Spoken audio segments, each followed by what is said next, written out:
And I'm Ari. So I had an idea, right? That I would go into detail of all my physical and mental health diagnoses. And I started getting really nervous. So I asked some of the people in my head what we should do, and they decided that it was a bad idea. Essentially, they said it's oversharing, people could use this to hurt you, kind of thing. So we're not gonna do that today. One thing I will discuss though, there is something.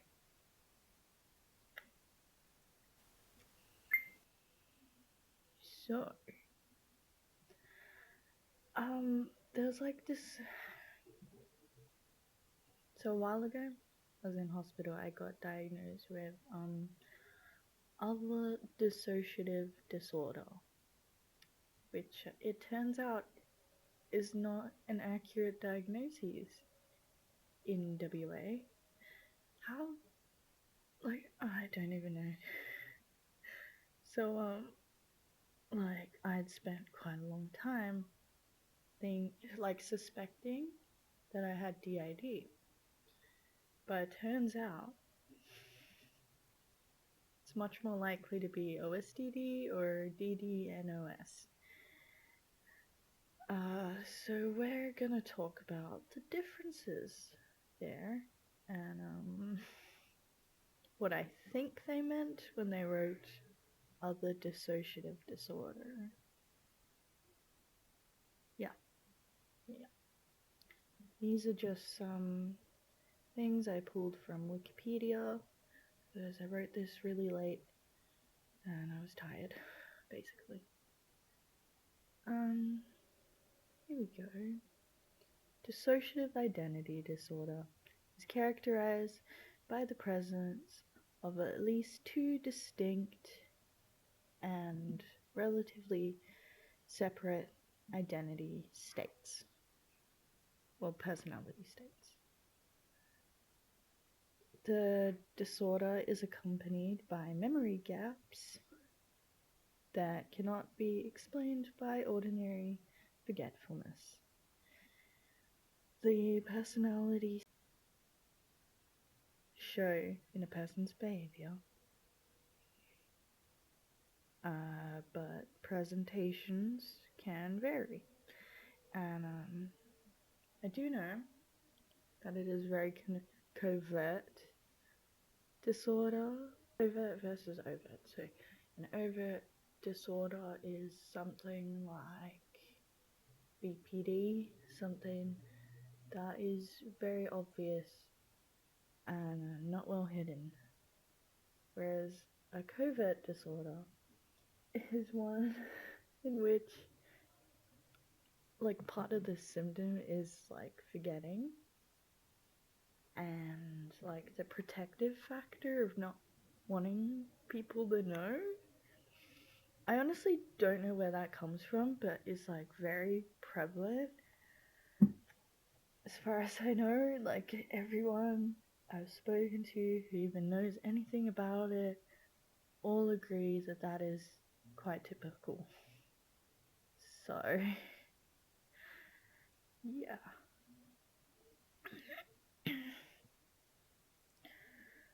According to the DSM-5, early childhood trauma, typically before the ages of 10 years old, can put someone at risk of developing dissociative identity disorder. Yeah, it's usually extreme forms of child abuse that causes this, including neglect. Lots of people don't count neglect as abuse, but it is a form of child abuse. DDNOS, which is dissociative disorder not otherwise specified, there are a few dissociative conditions. So DDNOS and OSDD are both kind of like catch-all phrases, which contain a lot of different presentations. So DDNOS1, DID, but switching not observed by the clinician, or amnesia for the significant past everyday life. Then we have DDNOS1A, like DID but with less distinctive parts, or no alters.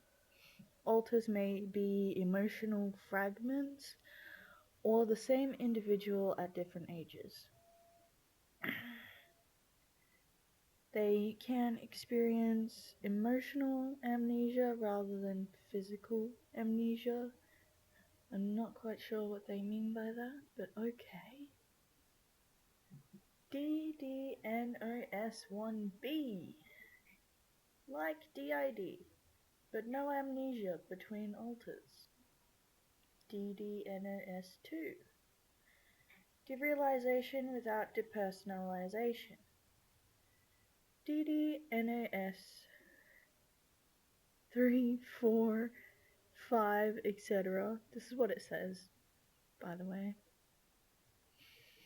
DID, but with specific symptoms, like identity change due to brainwashing, a dissociative reaction, dissociative trance, or Ganser syndrome. Can I just say, a little bit of sidebar, Ganser syndrome, I don't know how to feel about it.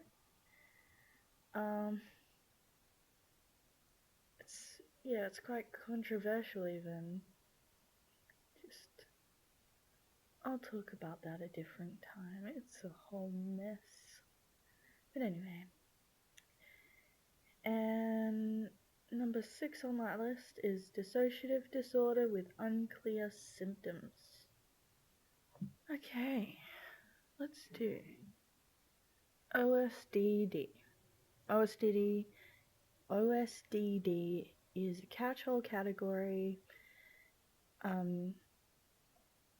referring to presentation that is abnormal but does not meet the diagnostic criteria for any of the dissociative disorders, and therefore the examples given are not the only presentations of OSDD possible. Okay, OSDD1 is diagnosed when a person is experiencing sub-threshold dissociative identity disorder symptoms. The DSM-5 states that this category includes identity disturbance. This category includes identity disturbance associated with less than marked sense of self and agency, or alterations of identity or episodes of possession in an individual who reports no dissociative amnesia. So within OSDD1, there are 2 types, OSDD1A and OSDD1B.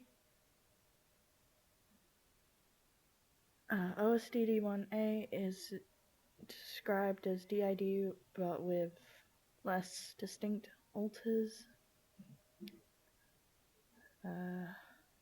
OSDD1B is described as DID but without blackouts. OSDD1 can be described as partial dissociative identity disorder. See, I don't even know how to feel about that, okay? It's too weird. It's like when the government tells you that you're only partially disabled, you know what I mean?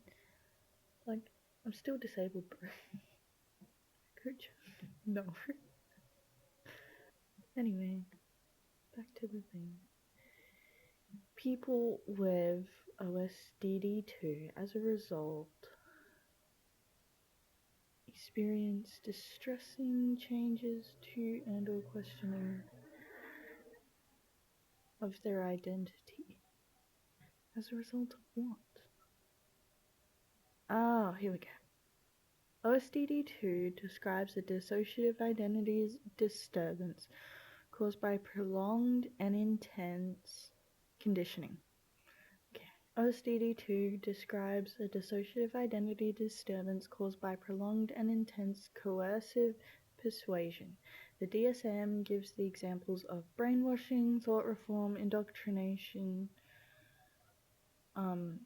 during captivity or long-term imprisonment, torture, recruitment by sex or cults, or by terrorist organizations. People with OSDD, as a result, experience distressing changes to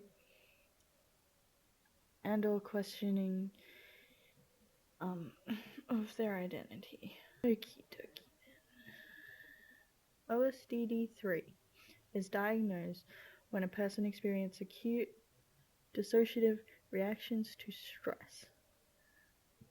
These reactions last anywhere from a few hours to weeks, but typically less than a month.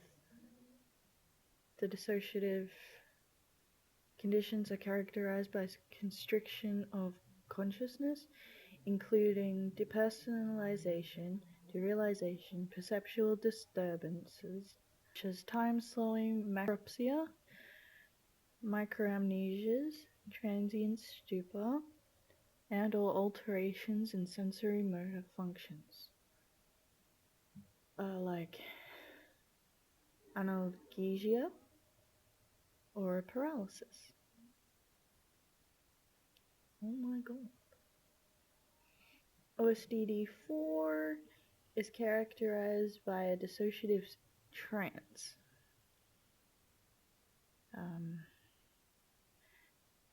That is not a normal part of a broadly accepted collective cultural or religious experience.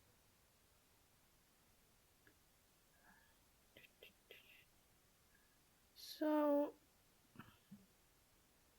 Australia uses the DSM-5, which is why I'm confused, because other dissociative disorder isn't actually a real diagnosis in there, but DD-NOS and OSDD, both in the DSM-5. So is DID, so whoever told me that DID doesn't exist, go back to school. Anyway, DD-NOS is what I was most likely diagnosed with.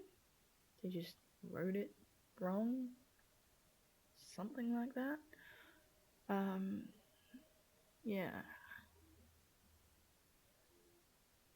It's been a lot.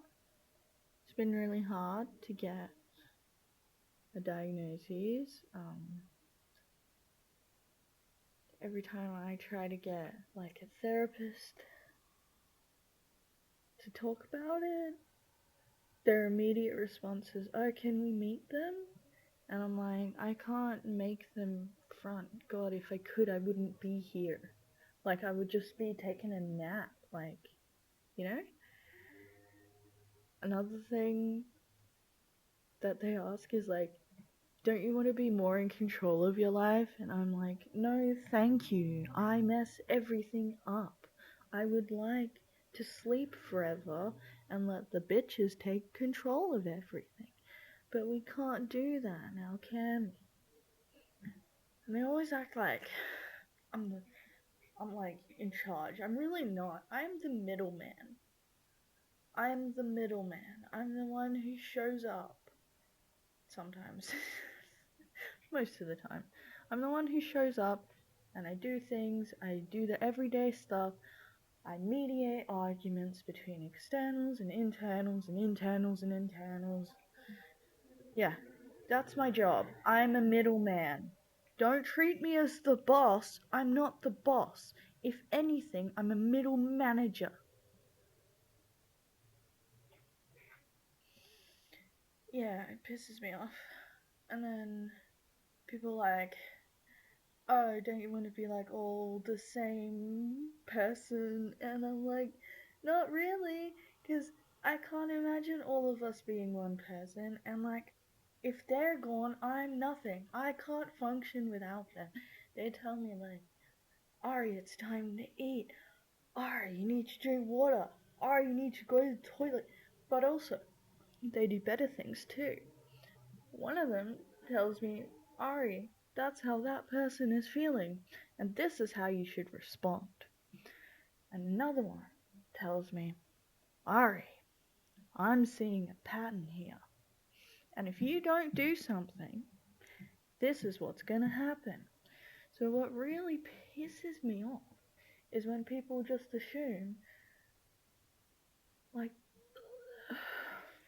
there's so much that pisses me off, okay? That I am a whole person with little bits attached. I am not. Yeah.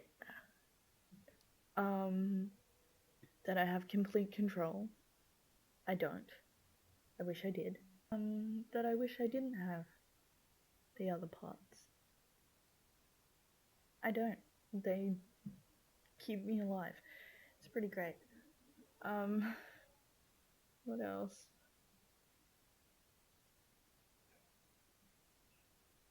When people think I'm faking because I don't have control, or I have too much control, or like too much communication, that pisses me off. Because I'm like, we needed to communicate since I was 4. Because we had to keep each other alive. You know, it's the whole point. So, yeah, I think that's where we're gonna cut it. Anyway, thanks for listening. Okay, bye.